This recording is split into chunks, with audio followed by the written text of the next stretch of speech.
Hello, my name is Marcia and I'm the leader of the research group in environmental law and sustainable development, and this is part of the group that worked in the research program in collaboration with UNE, the University of New England in Australia, led by Paul Martin. Okay. Brazil plays a special role in the CBD because it's home to approximately 20% of the total number of the world species. Brazil was also the first country to sign the CBD in 1992. Since then, the Brazilian government has created the National Program on Biological Diversity, the PRONABIO, and the National Committee on Biodiversity, the CONABIO, as ways to enforce the CBD. Brazil has also agreed with the Aichi biodiversity targets on COP10, and in 2015 it has submitted to the CBD the Brazilian fifth national report that shows that the country is still developing its indicators to keep track and assess progress of the Aichi targets. However, preliminary analysis of 46 elements that compose the 20 Aichi targets shows that 37 of them are progress towards the target, but at an insufficient rate to meet them by 2020. 3 have not registered any significant progress, 5 are on track to meet the target by its deadline, and only 1 is expected to meet the target before 2020. The first question to be answered is, based on the available evidence, is the signatory state meeting its obligation to use or govern responsibly to maintain biodiversity values, sustainable use? The indicators chosen to answer to that questions are: first, the analysis of the creation of conservation units; second, the Atlantic Forest Act; and third, the Public Forest Management Act.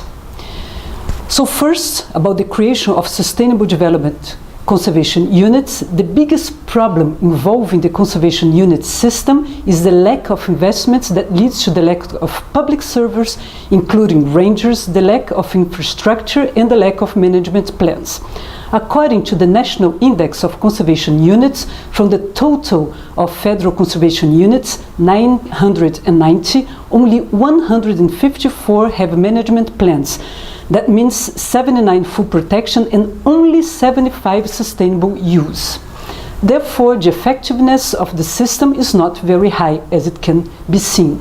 When the focus are sustainable development conservation units, the problem is even bigger because direct use of natural resource is permitted and the lack of management plans leads to serious lack of control by the environmental agency in charge of conservation units creation and management. Second, the Public Forest Management Act. The Public Forest Management Act was designed with the idea that granting the use of the forest to Brazilian companies would provide a better supervision of the area than what governments could provide, due to the lack of human and financial public resource compared to the extension of the area covered by public forests in Brazil, especially in the Amazon region. Therefore, controlled access to public forests would avoid illegal and predatory exploitation of natural resource, illegal land grabbing and deforestation, and either legal or illegal logging or other kinds of alternative use of the land. So far, the total area of public forests that have been already indexed in the National Index of Public Forests corresponds to approximately 310.7 million of hectares. That means 36.5% of the Brazilian territory. That's about the territory of India. 77.2% of all the public forests indexed have been already destined to community. That means 51.7%, and sustainable use 9.9%. 14.7% have been destined to the creation of full protection conservation units. That's IUCN 1 and 2 categories of protected areas. And 0.9% have been destined to military use. 482,000 hectares of public forests are under federal concessions to private companies and have forest management units approved by the Environmental Agency. The problem is that some companies have won several bindings and therefore concentrated a large area under private concessions. The balance sheets showing how much those private companies have paid to the federal and the state governments are not available for consultation. The last one that can be found at the agency website is from 2012, and we are in 2017. The records of total volume of wood transported also only go until 2012. We can easily conclude that transparency is not being observed in the forest concessions process, whether it is related to payments or to the extractive activities themselves. The third instrument is the Atlantic Forest Protection Act. It regulates the conservation, the protection, the regeneration and the use of the Atlantic forest biome in respect of the remaining vegetation and initial or secondary stage of regeneration.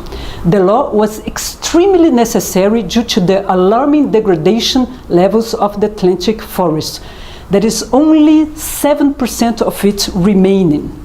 The logic used in this law is that the more preserved the vegetation fragment is, the more difficult it will be to get an authorization for deforestation. However, even for primary forests, that means forests that have never been cut or that have completely recovered from shortcuts, there are some cases when deforestation authorizations can be issued. Also, traditional populations and small rural producers are allowed to cut 15 meters per year of vegetation for domestic use. That means firewood, food, etc.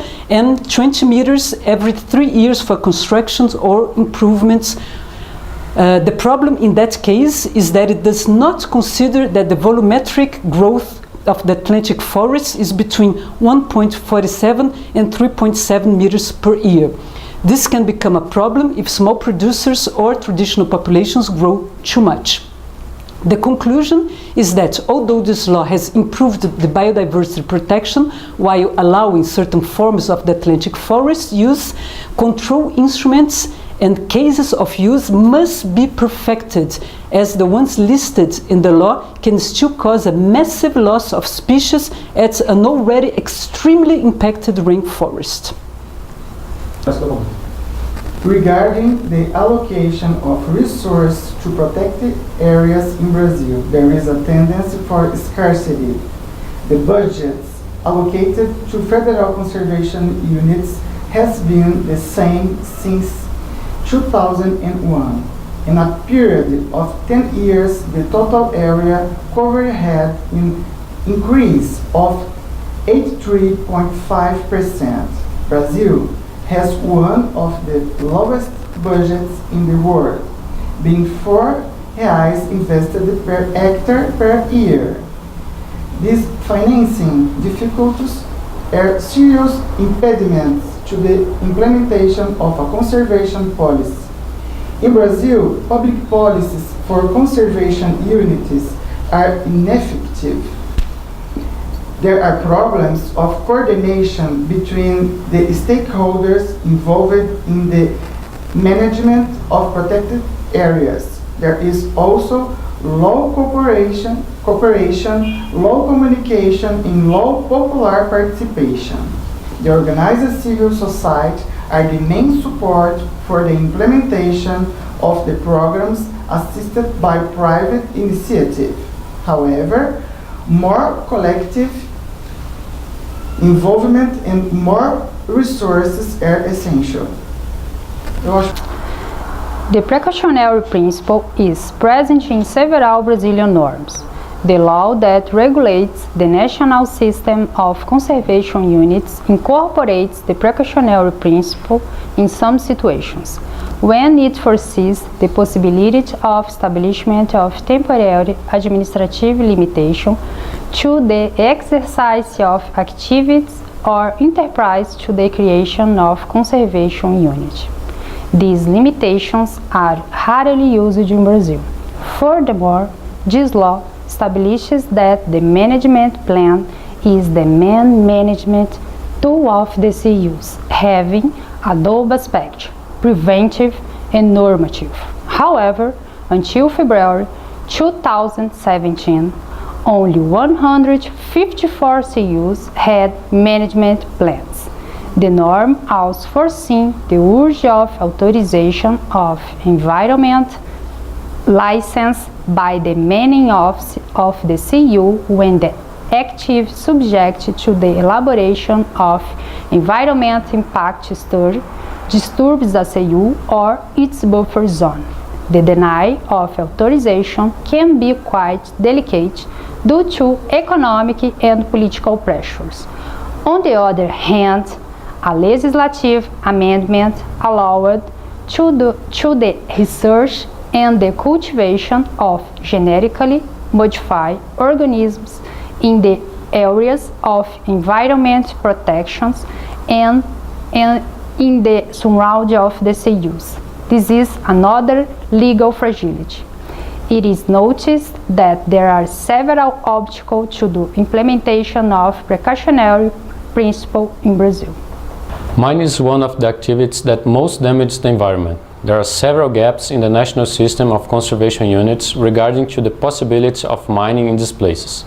Despite the legal permission to use the natural resources available in sustainable use units, the norm doesn't allow mining to run in all categories. However, the presence of mining in several of these units was detected, which represents illegalities.